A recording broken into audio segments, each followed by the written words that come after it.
بسم اللہ الرحمن الرحیم۔ صرف 5 منٹ کا مدرسہ قرآن و حدیث کی روشنی میں 10 رجب المرجب۔ نمبر 1، اسلامی تاریخ۔ حضرت علی رضی اللہ عنہ کی خلافت۔ حضرت عثمان رضی اللہ عنہ کی شہادت کے بعد حضرت علی رضی اللہ عنہ مسلمانوں کے خلیفہ بنے۔ حضرت عثمان رضی اللہ عنہ کی شہادت کے بعد لوگ حضرت علی کے گھر پہنچے کہ ہم آپ کے ہاتھ پر بیعت ہونا چاہتے ہیں۔ حضرت علی رضی اللہ عنہ نے کہا، یہ بدری صحابہ کا حق ہے کہ وہ امیر المؤمنین چنیں۔ جب سب بدری صحابہ تشریف لے آئے تو انہوں نے حضرت علی رضی اللہ عنہ کو امیر المؤمنین بنایا۔ حضرت علی منبر پر بیٹھے، لوگوں نے حضرت علی کے ہاتھ پر 18 ذی الحجہ جمعے کے دن بیعت کی۔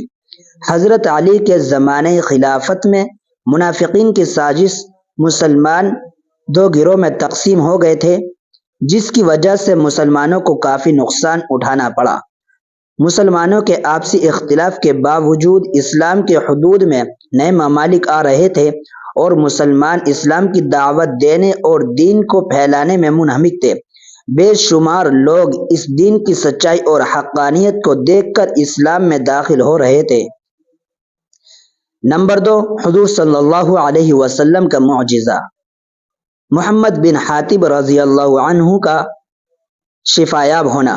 ایک مرتبہ محمد بن حاتب کا ہاتھ بچپن میں جل گیا تو ان کی امی انہیں لے کر حضور صلی اللہ علیہ وسلم کی خدمت میں آئی اور کہنے لگی، یا رسول اللہ، یہ محمد بن حاتب ہے، سب سے پہلے آپ کے نام پر اس کا نام رکھا گیا ہے۔ چنانچہ حضور نے اس کے سر پر ہاتھ پھیرا اور برکت کی دعا فرمائی اور ان کے چہرے پر اپنا مبارک تھوک چھڑکا اور ہاتھ پر بھی چھڑکنے لگے اور یہ دعا پڑھی، اذهب البأس رب الناس اشفی انت الشافی لا شفاء الا شفاؤک شفاء لا یغادر سقما۔ ان کی امی کہتی ہیں کہ میں حضور صلی اللہ علیہ وسلم کے پاس سے اٹھی تھی کہ اتنے میں محمد بن حاتب کا ہاتھ ٹھیک ہو چکا تھا۔ نمبر 3، ایک فرض کے بارے میں پردہ کرنا فرض ہے۔ قرآن میں اللہ تعالیٰ فرماتا ہے، اے عورتوں، تم اپنے گھروں میں ٹھہری رہا کرو اور دور جاہلیت کی طرح بے پردہ مت پھرو۔ فائدہ، تمام مسلمان عورتوں کے لیے ضروری ہے کہ جب کسی سخت ضرورت کے تحت گھر سے نکلے تو اچھی طرح پردے کا خیال رکھتے ہوئے باہر جائیں، کیونکہ پردہ کرنا تمام عورتوں پر فرض ہے۔ نمبر 4، ایک سنت کے بارے میں سو کر اٹھنے کی دعا۔ حضرت حذیفہ رضی اللہ عنہ فرماتے ہیں، جب رسول اللہ صلی اللہ علیہ وسلم سو کر اٹھتے تو یہ دعا پڑھتے، الحمدللہ الذی احیانا بعدما اماتنا والیہ النشور۔ ترجمہ، تمام تعریفیں اس اللہ کے لیے ہیں جس نے ہمیں موت دینے کے بعد زندگی دی اور اسی کی طرف سب کو جانا ہے۔ نمبر 5، ایک اہم عمل کی فضیلت، علم دین کے لیے سفر کرنا۔ رسول اللہ صلی اللہ علیہ وسلم نے فرمایا، جو شخص علم دین حاصل کرنے کے لیے سفر کرے گا تو اللہ تعالیٰ اس کے لیے جنت میں راستہ آسان کریں گے۔ نمبر 6، ایک گناہ کے بارے میں، یتیموں کا مال مت کھاؤ۔ قرآن میں اللہ تعالیٰ فرماتا ہے، یتیموں کے مال ان کو دیتے رہا کرو اور پاک مال کو ناپاک مال سے نہ بدلو اور ان کا مال اپنے مال کے ساتھ ملا کر مت کھاؤ، ایسا کرنا یقیناً بہت بڑا گناہ ہے۔ نمبر 7، دنیا کے بارے میں، نافرمانوں کے مال و دولت کو نہ دیکھنا۔ قرآن میں اللہ تعالیٰ فرماتا، جو ہم نے مختلف کافروں کے گروہ کو آزمانے کے لیے مال و دولت دے رکھا ہے کہ وہ دنیاوی زندگی کی رونق ہے، آپ ان چیزوں کی طرف نظر اٹھا کر مت دیکھیے۔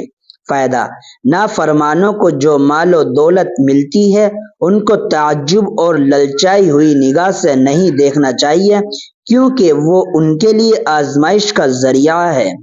نمبر 8، آخرت کے بارے میں، جہنم سے ایمان والوں کو نکالا جائے گا۔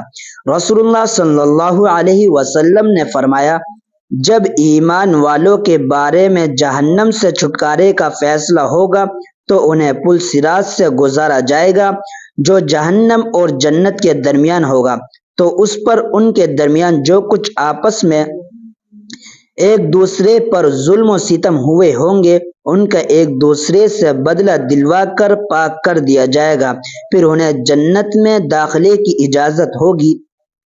اس ذات کی قسم جس کے قبضے میں محمد کی جان ہے، ان میں سے ہر ایک اپنی جنت کو اسی طرح پہچان لے گا جس طرح تم اپنے گھر کو اس دنیا میں پہچانتے ہو۔